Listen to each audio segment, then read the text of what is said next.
पानी जो जीवन देता है वही एक दिन संघर्ष और विनाश का कारण बन सकता है।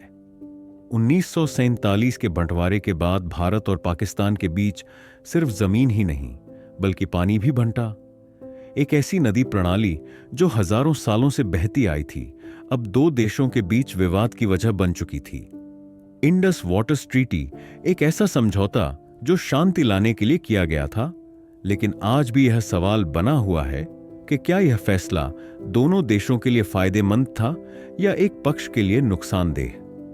1947 में जब ब्रिटिश भारत का बंटवारा हुआ, तब जमीन के साथ साथ जल संसाधनों पर भी सवाल खड़े हुए। पंजाब प्रांत, जो सिंधु नदी प्रणाली की रीढ़ की हड्डी था, वो भी दो हिस्सों में बंट गया। यह प्रणाली 6 नदियों से मिलकर बनी है: सतलुज, ब्यास, रावी, चिनाब, झेलम और सिंधु।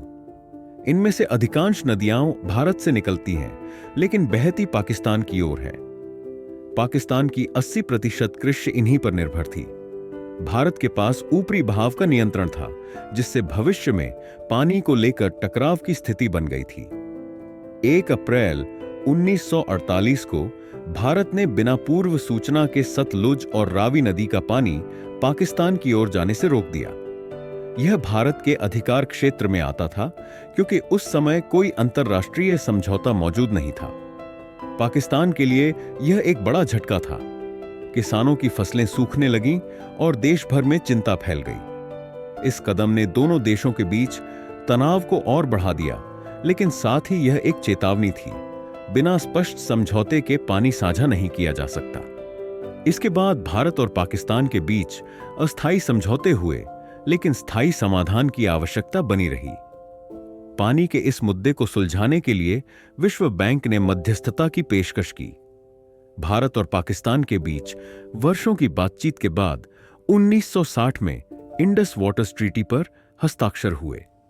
भारत के प्रधानमंत्री जवाहरलाल नेहरू और पाकिस्तान के राष्ट्रपति अय्यूब खान ने इस ऐतिहासिक समझौते पर हस्ताक्षर किए। इस ट्रीटी के तहत 3 पूर्वी नदियां सतलुज, ब्यास, रावी भारत को दी गईं। 3 पश्चिमी नदियां सिंधु, चिनाब, झेलम पाकिस्तान को दी गईं। भारत को पश्चिमी नदियों का सीमित उपयोग, सिंचाई, हाइड्रो पावर आदि की अनुमति मिली। भारत ने पाकिस्तान को अपने इंफ्रास्ट्रक्चर के निर्माण के लिए लगभग 83 करोड़ रुपए की सहायता भी दी। यह समझौता जल वितरण के क्षेत्र में एक उदाहरण बन गया और इसे अब तक की सबसे सफल जल संधियों में गिना जाता है। आज पाकिस्तान की लगभग 90% कृषि पश्चिमी नदियों पर निर्भर है। सिंधु बेसिन में उगने वाली मुख्य फसलें गेहूं, चावल, कपास और गन्ना सिंचाई के लिए इन्हीं नदियों पर निर्भर हैं। पाकिस्तान के कई बड़े शहर लाहौर, इस्लामाबाद, कराची का पीने का पानी और उद्योगों की सप्लाई भी इन्हीं जल स्रोतों से होती है। यानी अगर किसी कारण से भारत पानी रोक ले तो पाकिस्तान को गंभीर संकट का सामना करना पड़ सकता है। अब तक भारत और पाकिस्तान के बीच 3 बड़े युद्ध 1965, 1971 और 1999 हो चुके हैं, लेकिन इनमें से किसी भी युद्ध के दौरान भारत ने इंडस वाटर्स ट्रीटी का उल्लंघन नहीं किया। इस ट्रीटी की सबसे खास बात यही रही, यह राजनीतिक तनाव और युद्ध के समय भी बनी रही।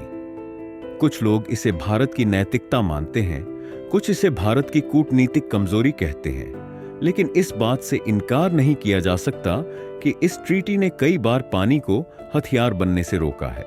भारत ने समय के साथ पश्चिमी नदियों पर अपनी सीमित हिस्सेदारी का उपयोग करते हुए कुछ प्रोजेक्ट शुरू किए, जैसे कि बगलिहार डैम चिनाब पर, किशन गंगा प्रोजेक्ट झेलम पर। पाकिस्तान ने इनका विरोध किया और वर्ल्ड बैंक तक शिकायत पहुंचाई, लेकिन तकनीकी समीक्षाओं में पाया गया कि भारत ने ट्रीटी की शर्तों का उल्लंघन नहीं किया है। फिर भी पाकिस्तान में यह धारणा बनी रही कि भारत इन नदियों के पानी को रोक सकता है। आज जलवायु परिवर्तन के चलते सिंधु नदी प्रणाली पर भी दबाव बढ़ता जा रहा है। बर्फ पिघलने की गति, अनियमित मानसून और ग्लेशियरों का घटता क्षेत्र सब कुछ जल संकट को गहरा कर रहा है। इसका असर भारत और पाकिस्तान दोनों पर पड़ रहा है, लेकिन पाकिस्तान की निर्भरता ज्यादा होने के कारण उसका खतरा और भी बड़ा है। हाल के वर्षों में भारत ने इस ट्रीटी की समीक्षा की बात की है, खासकर पुलवामा जैसे आतंकी हमलों के बाद। कुछ रिपोर्ट्स में कहा गया कि भारत पश्चिमी नदियों के पानी को पूरी तरह उपयोग करने के विकल्प तलाश रहा है। हालांकि ट्रीटी को तोड़ने की कोई आधिकारिक घोषणा नहीं हुई है, लेकिन विशेषज्ञ मानते हैं कि अगर रिश्ते और बिगड़ते हैं तो यह मुद्दा फिर चर्चा में आ सकता है। इंडस वाटर्स ट्रीटी एक ऐसी संधि जो दो दुश्मन देशों के बीच भी शांति का पुल बन सकती थी, लेकिन अगर इस पर भरोसा न हो तो यही संधि भविष्य का सबसे बड़ा जल संघर्ष भी बन सकती है। क्या इंडस वाटर्स ट्रीटी आज भी उतनी ही कारगर है, या वक्त आ गया है कि इसे फिर से देखा जाए?